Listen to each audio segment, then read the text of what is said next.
Então, a gente teve 2 anos de pandemia e nosso foco era mais voltado para os pacientes com Covid.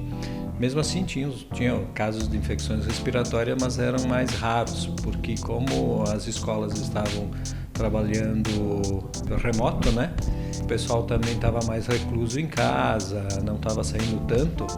A gente não tinha tantos casos de infecções respiratórias de resfriados, infecções comuns, né? As contaminações eram mais pelo Covid e então o nosso tratamento também era focado mais para o Covid. Depois do retorno, então, a abertura das escolas, a abertura dos restaurantes, salões de festa e tal, e esse ano, então, com a maior abertura, voltou então, a aparecer para a gente os casos de infecções respiratórias comuns que a gente tinha nos outros anos.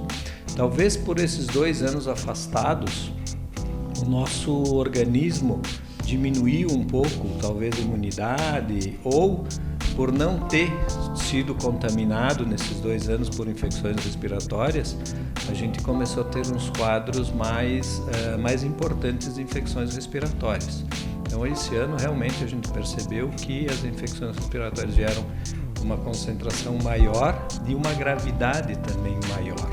Um outro agravante foi que, por causa de toda a parada das indústrias e tal, a gente teve uma dificuldade também, principalmente para crianças com medicação, com antibióticos que a gente usava assim comumente nas infecções respiratórias, broncopneumonias, sinusites, faringites, a gente teve uma falta de medicação.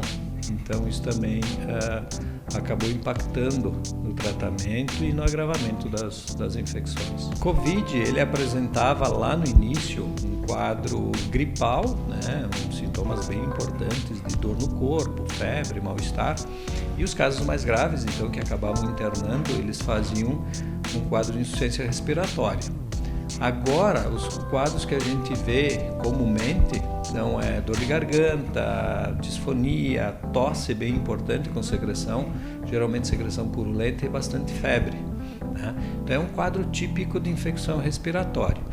A gente sempre tem alguma medicação para febre, para dor, principalmente quem tem criança em casa, e a gente acaba medicando. Eu acho que quando tem um pouquinho de febre, coriza, um quadro respiratório, um quadro gripal, pode ser medicado em casa, pode ser ficar em casa da creche também, evitar de mandar para a escola, para a creche, até para não contaminar outras crianças.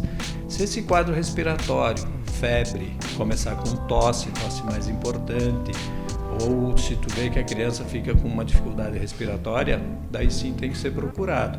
Ou se esse quadro gripal, mesmo não muito importante, começa a persistir 2, 3 dias, tem que procurar para ver e avaliar qual a necessidade então de uso de outra medicação, antibiótico e algum outro tratamento. Esse ano foi prorrogado então a campanha de vacina para gripe e pelas informações que eu tenho, então vai até o dia 26 agora desse mês de junho, né? A nossa meta é de vacinar então os grupos de risco, principalmente, que são os idosos, as crianças, professores, gestantes, profissionais de saúde, né? A meta seria 95%. Os idosos, para te ter uma ideia, procuraram 62%. Profissionais de saúde, a gente está com 55% vacinados.